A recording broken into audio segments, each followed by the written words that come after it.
Hi, my name is Nicholas Corey, and welcome to what will be eventually the new D&D campaign stream that we'll be doing, the Skies of Ardathas.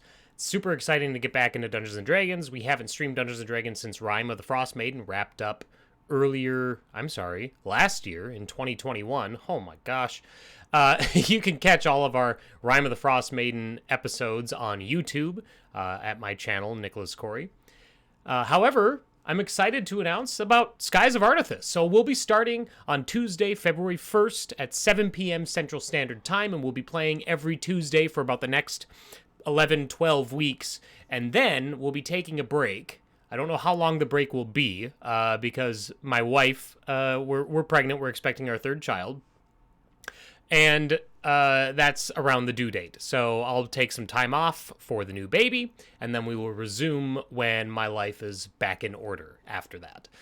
However, I wanted to take a moment to talk to you about the campaign, some of the characters, what you can expect to see and happen, because I'm very excited for it, and I want to make sure that that you guys are excited for it too. So like I said, every Tuesday at 7 p.m. Central Standard Time.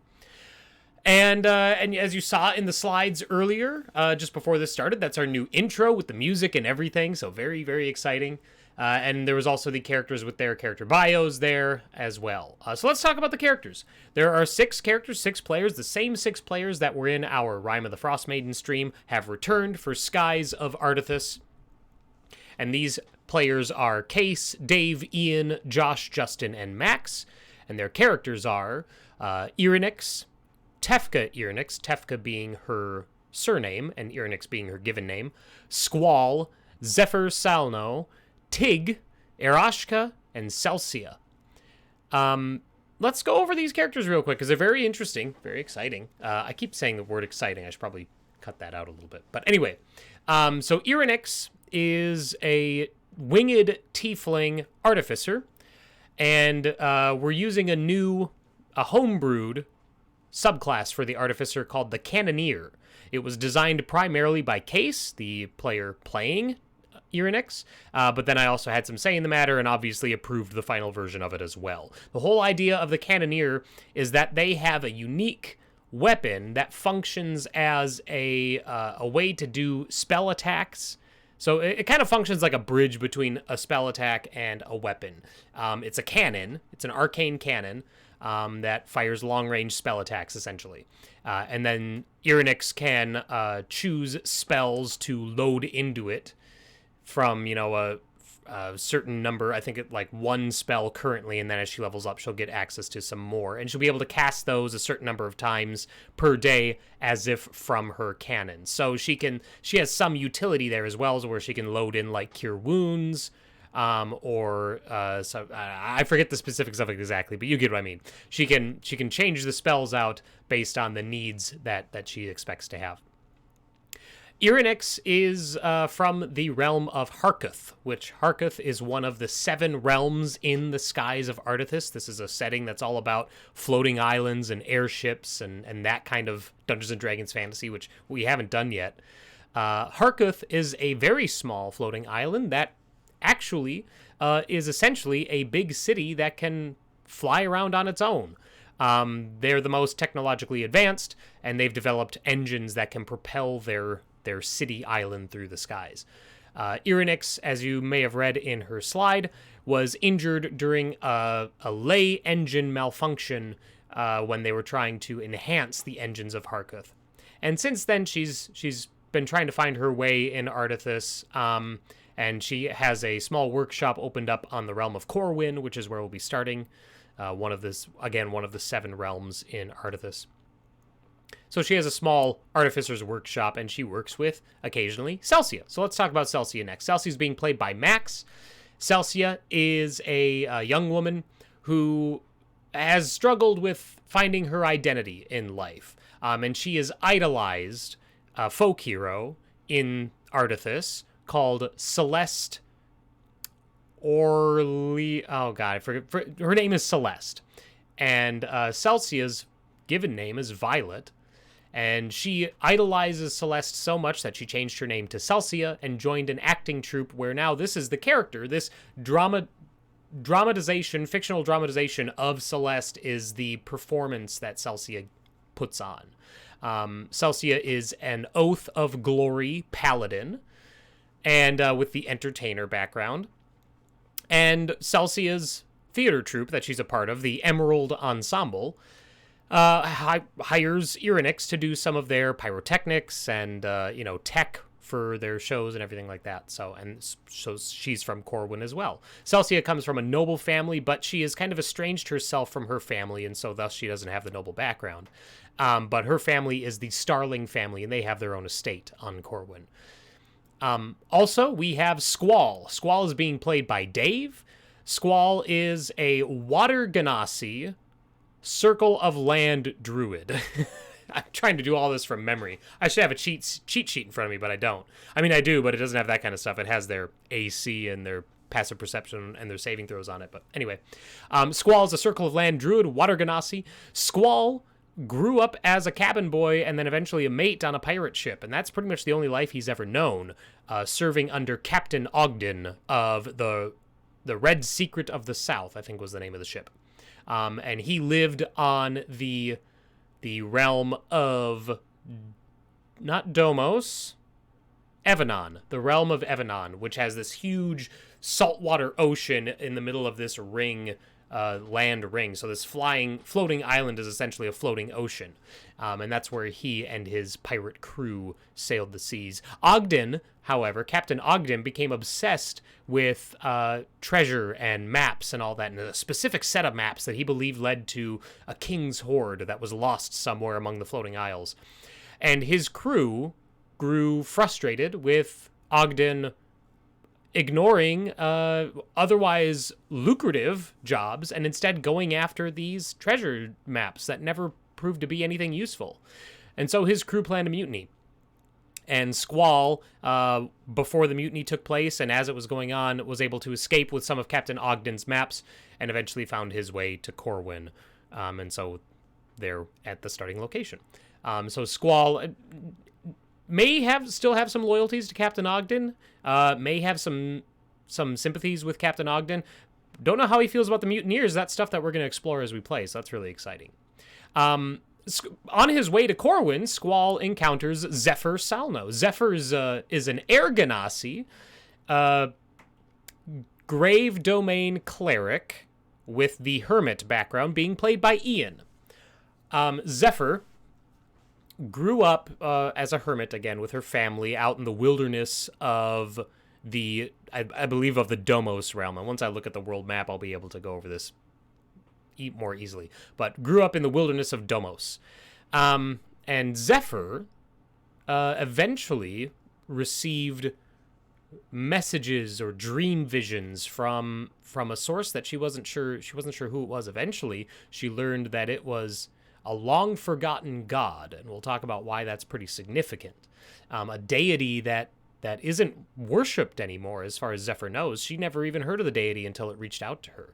But it is a deity of the transition between life and death and the cycle of life and death. Shortly thereafter, or maybe it was before, Zephyr's family falls ill and dies to a strange sickness that she knew nothing about. And so having devoted so much of her life to helping her family, that's really all that she knew. And so she decided to both learn more about this god and also to see what good she can do in the world helping others deal with the transition between life and death.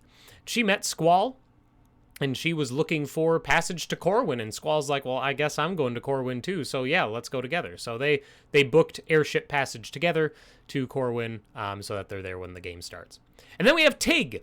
Tig is being played by Josh. Tig is a Warforged Path of the Zealot Barbarian with the soldier background.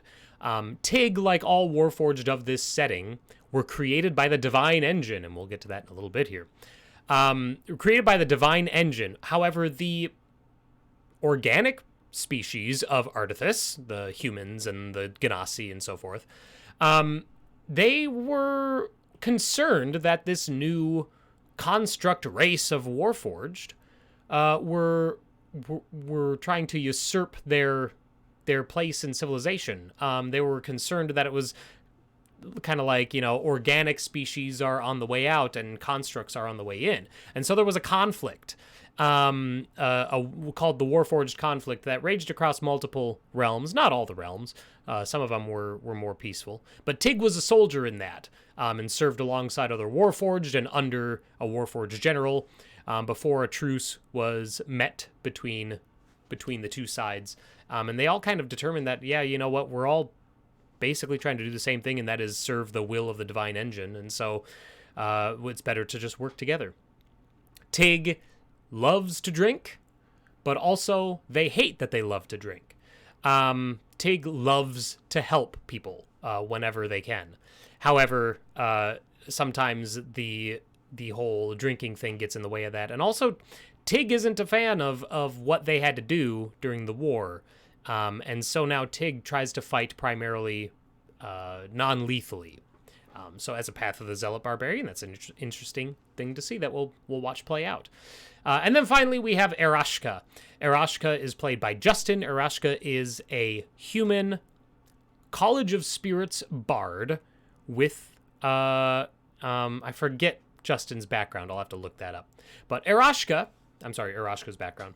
Erashka is from the Underdark, and so in this setting, the Underdark is settled by more than just Drow and Dwagar and Zeruf-Neblin. It's settled by all manner of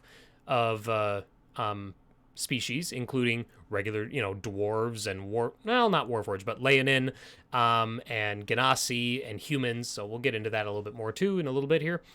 But Erashka tells tales of great heroic deeds, and that empowers her magic and all that. So that's how she's a College of Spirits bard. She's the daughter of a soldier, a captain of the Watch, her mother, and a diplomat who spent a lot of time up in the Seven Realms of the Skies of Ardathas, and that's her father.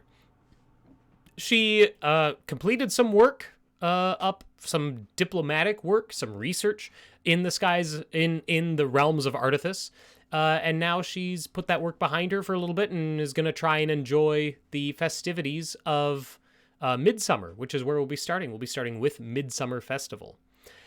So those are the characters. Pretty exciting group. I'm excited to get to run for these characters. But now let's take a look at our starting realm.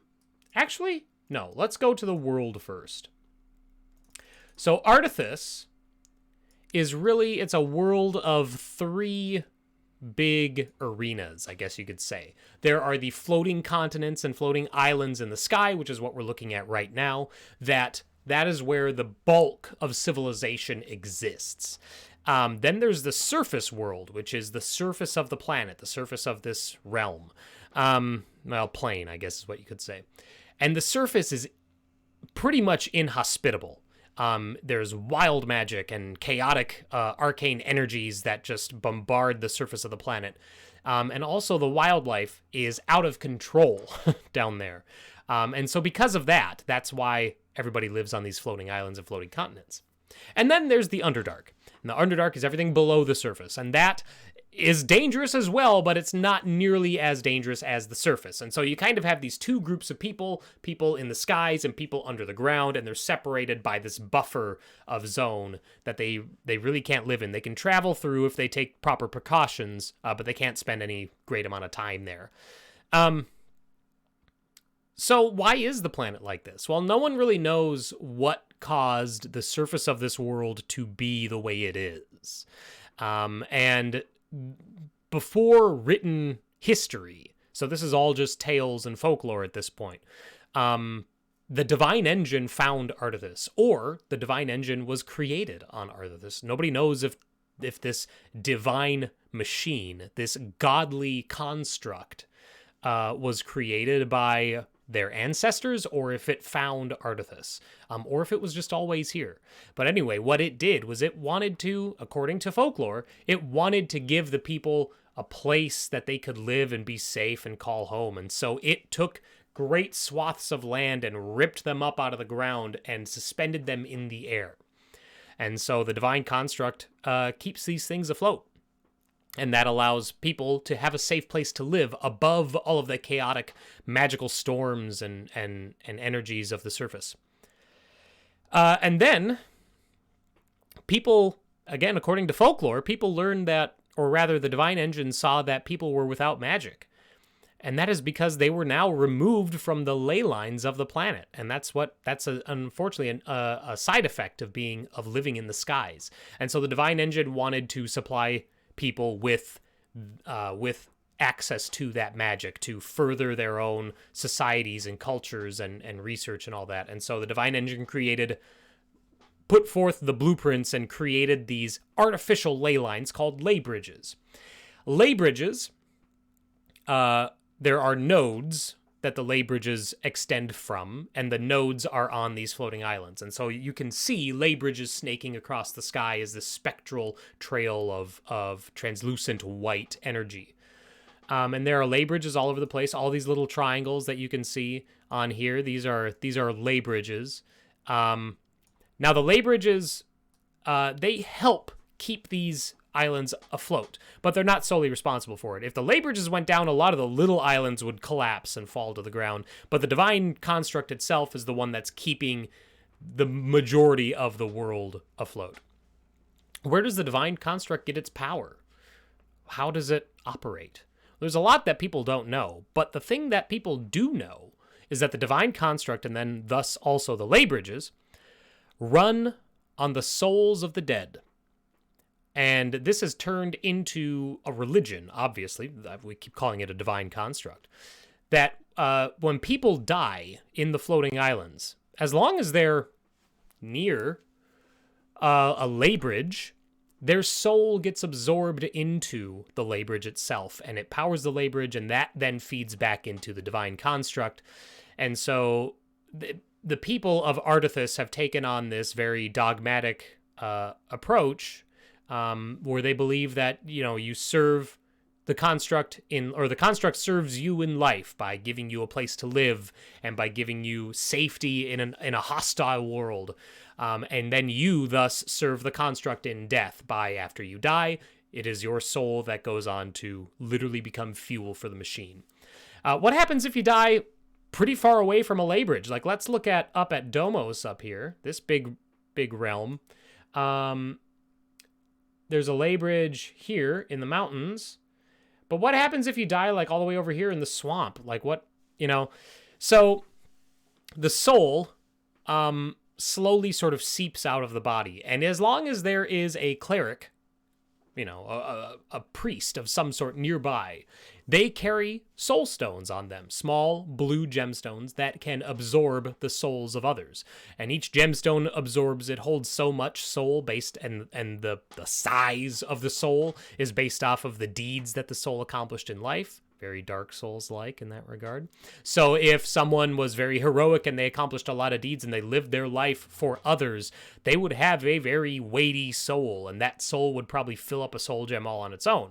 Whereas if a whole family died and this family was just struggling to get by, and they didn't concern themselves with the well-being of others beyond their own family, then those souls would probably be, they would still be decently sized, but they wouldn't be nearly as big as the hero who travels across all of Ardathas doing as much good as they can.